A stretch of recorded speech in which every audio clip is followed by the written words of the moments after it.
Hello everyone, welcome back to my channel. Today we will study about hyperbola. The standard equation of a hyperbola is x square by a square minus y square by b square equal to 1.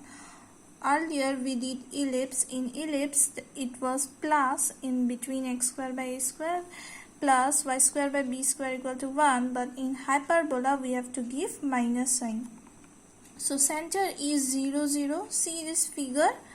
This is the hyperbola. Here 0 is the center and S dash are the foci.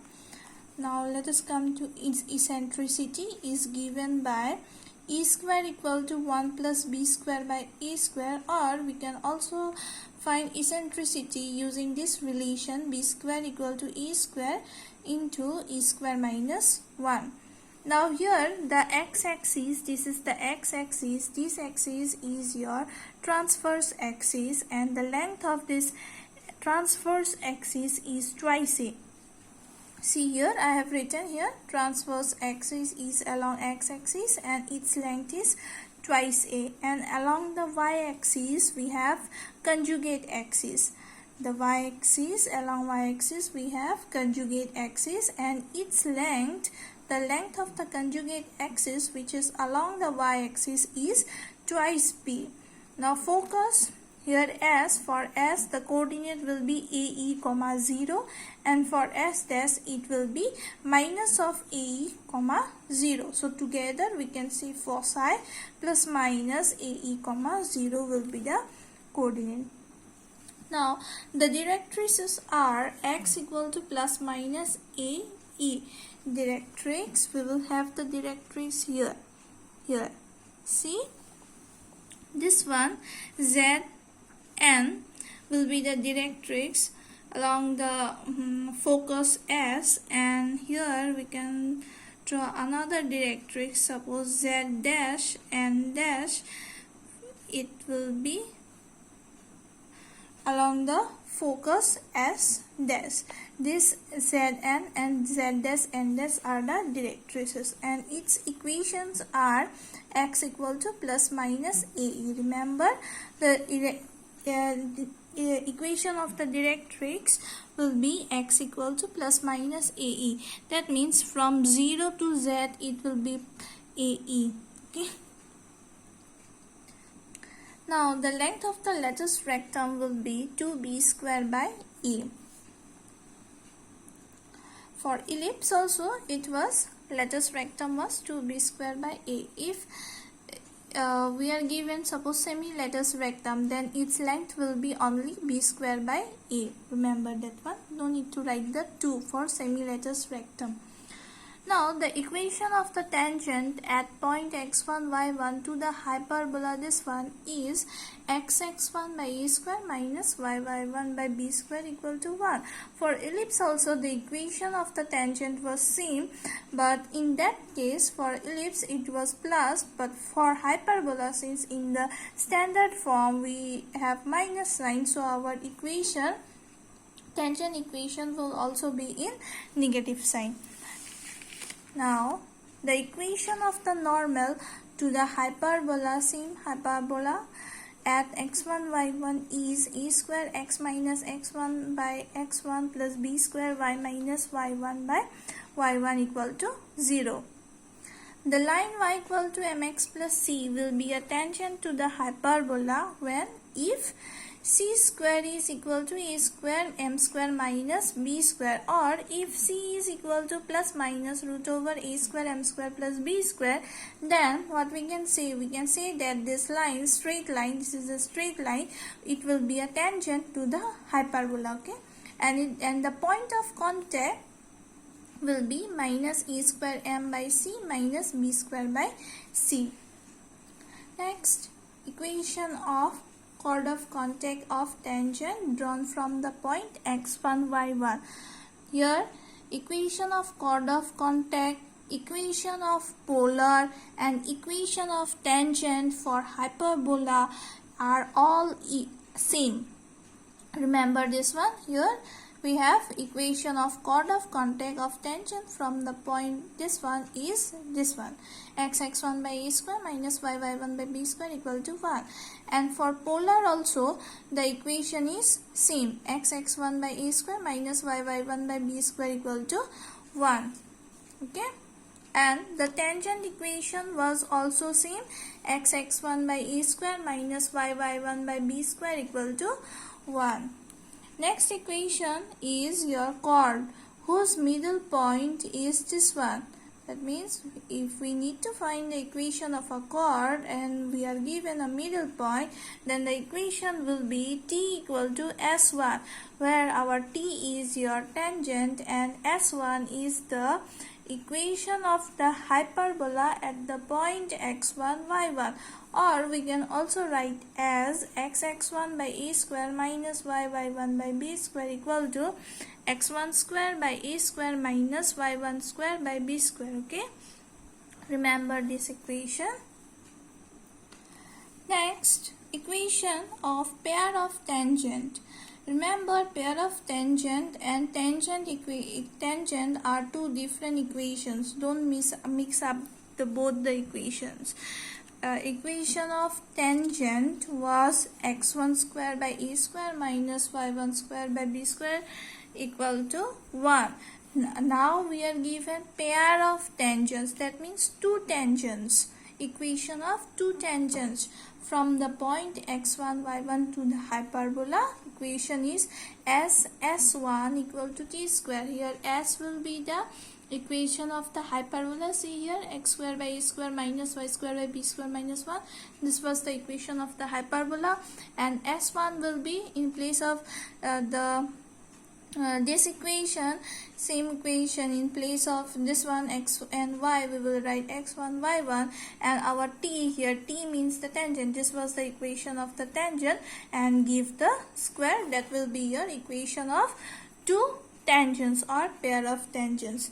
Next, come to asymptote. Asymptote we will study later on. Let us do some problems. So question is, show that the difference of the focal distances of a point on the hyperbola. The point is on the hyperbola. We need to find the difference between the focal distances. We have to show that this difference is constant. Okay, so this is the figure of the hyperbola. This is our hyperbola. Here S is the focus whose coordinate is AE, 0 and S dash is minus of AE, 0. Here ZM and Z dash M dash are the directrices. O is the center, and let us take the point, this point which is given in the question as P x1 y1. From P we have drawn perpendicular to the directrix, this one ZM directrix we have drawn PM perpendicular, and to this directrix Z dash M dash we drawn PM dash perpendicular. Okay, and also draw this one PN perpendicular to the x-axis. So that only I have written here. Whatever we have marked in the figure, we have marked the point P x1 y1 on the hyperbola, this equation. Then we have marked the focuses as S dash, then our directrices corresponding to the focus S is ZM, and to the focus S dash directrix is Z dash M dash, and then we have drawn PM perpendicular to the directrix, this one, and PM dash perpendicular to the directrix, this one. Okay, so whatever I have drawn, I have marked in the figure, that only has been written here. Okay, you see this one. Next, from the figure I have drawn a part of the figure here. Here I have not drawn the whole figure. I have drawn only a part of a figure here. Now what we will find, see here, what we will do, from the definition of hyperbola, our PS will be equal to EPM. From where we have got this one? We have got this one from definition of hyperbola. Now let us check whether it's PM. See here, this is your PS. This is your PS. Our PS will be equal to E into this one, PM. PM we have drawn perpendicular to the directrix, so our PS will be equal to E into PM. What was the focus? E, comma 0. Okay. Now in place of PM, see here, PM and our Zn is equal. Zn and PM length are equal. So what we can write in place of PM, we can write Zn. See here, I have written Zn.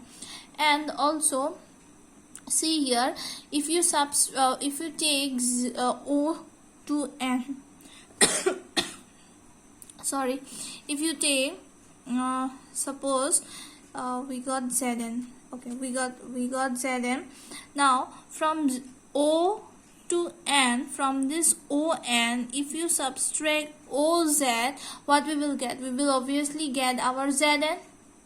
See carefully, from ON we will subtract OZ, we will get Zn. This part we will get. So we, in place of Zn, write On minus OZ. Now what is our OZ? Now again see the figure, ON. See here, ON, and from here we have from this point we have drawn a line N to the x-axis. That means our Pn is your y1 and On is your x1. Okay, this On is our x1. See here, from x we have taken the point x1, y1. That means this line is parallel to the y-axis, so that will be our y1. And from O to N, from here O to N, that will be our this one, x1. So in place of On we will write x1. And OZ, see here, OZ, from OZ, see our Zm was the directrix, so what will be OZ? OZ will be obviously AE. I have already given the definition,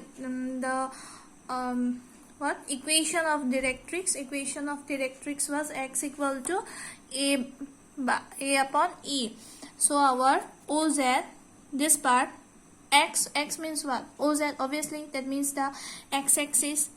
This was the x-axis, so our x will lie here. From O to Z it will be AE. So put the value AE, multiply E with both the terms, you will get EX1 minus A. Now similarly with PS dash, we will apply the same procedure. This was the figure. Let me join PS dash. This is your PS dash.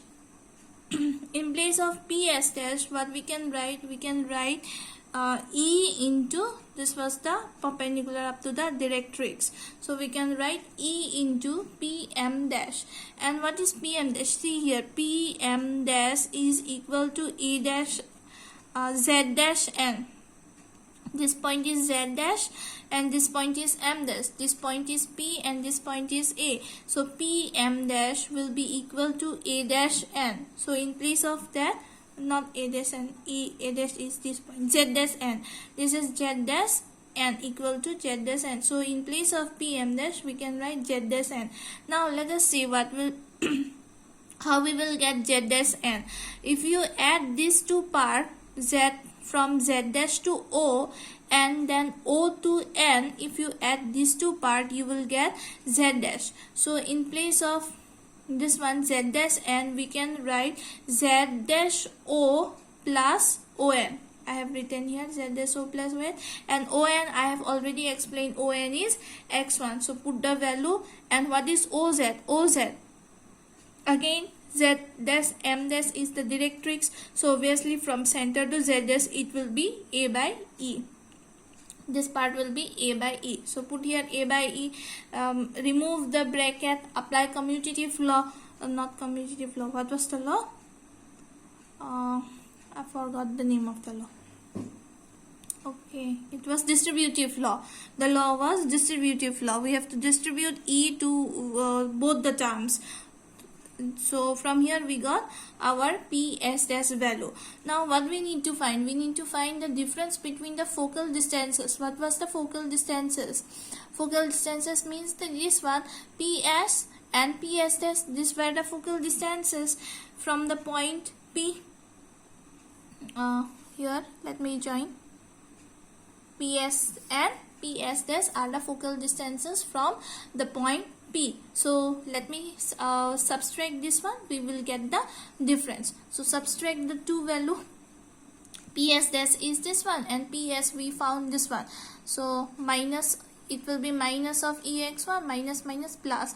So EX1 EX1 will get cancelled. We will get twice of A, which is a constant. So this is the proof. Okay. Next question, show that the midpoints of the chords of the hyperbola, this one. Now we will require the equation of the chord. Parallel to the diameter y equal to mx lie on the diameter, this one. The chord is given that the equation of the chord is parallel to this diameter. So let me take the middle point first. This middle point, we have to take a middle point. Let x1 y1 be the middle point of a chord of the hyperbola. We have taken the hyperbola equation as this one, the standard form. We know the equation of a chord whose middle point is this one is. Now come to the middle point for equation of a chord. This was the middle point equation of a chord. Middle point is what? X1 y1. So what is the equation of a chord whose middle point is x1 y1? X1 by a square minus y1 by b square equal to x1 square by a square minus y1 square by b square. Now what we will do, we need to find the gradient from this equation. So how we will find gradient? We will this equation we will reduce to y equal to mx plus c. To this equation, see here I am writing y equal to mx plus c. We will reduce this equation to this straight line y equal to mx plus c. From here we will get the gradient m. Our m is the gradient for this equation. So let us see what we get the m value from the equation of the chord, this one. So what we did, this is minus, so take it to the right side and shift this to the left side. So again same line I have written twice. This one I have written on the left side, same this one on the right side.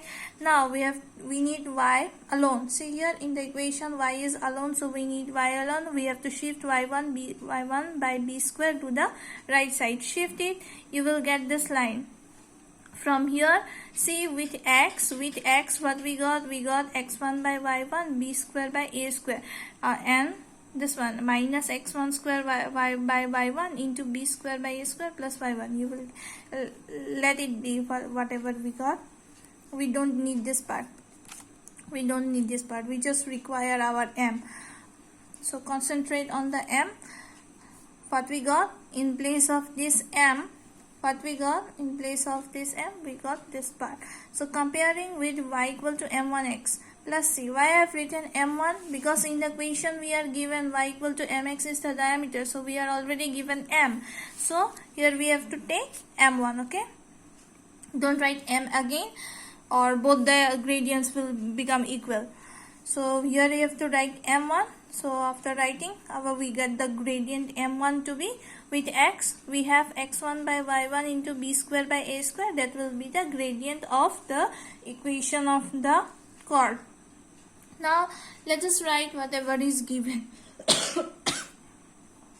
In the equation it is given that the chord 1 which we have taken as this one, this was the equation of the chord. This equation is parallel to the diameter, this one y equal to mx. Now what is the gradient of this diameter?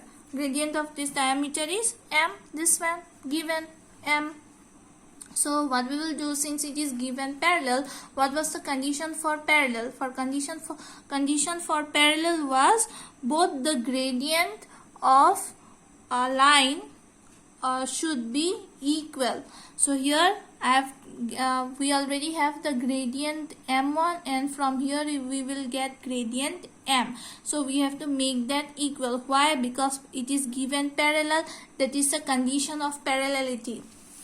Remember the condition: if we are given parallel, then our gradients have to be equal. So in the equation it is given parallel, so our gradient of equation 2, that means the diameter, is equal to the gradient of 1. Which is 1? 1 is the equation of the chord. So both the gradients we made equal. So let us take a square y1 to the left side, multiply with m, that then locus of x1 y1, that means the point, middle point, is, in place of y1 we will write y, and in place of x1 we will write x. This should be x. This is x. Okay, so from here we got the diameter of the hyperbola. We got the condition, and in the condition it was given that this was the diameter of the hyperbola. So I have written here, which is also a diameter of the hyperbola. So let us stop here.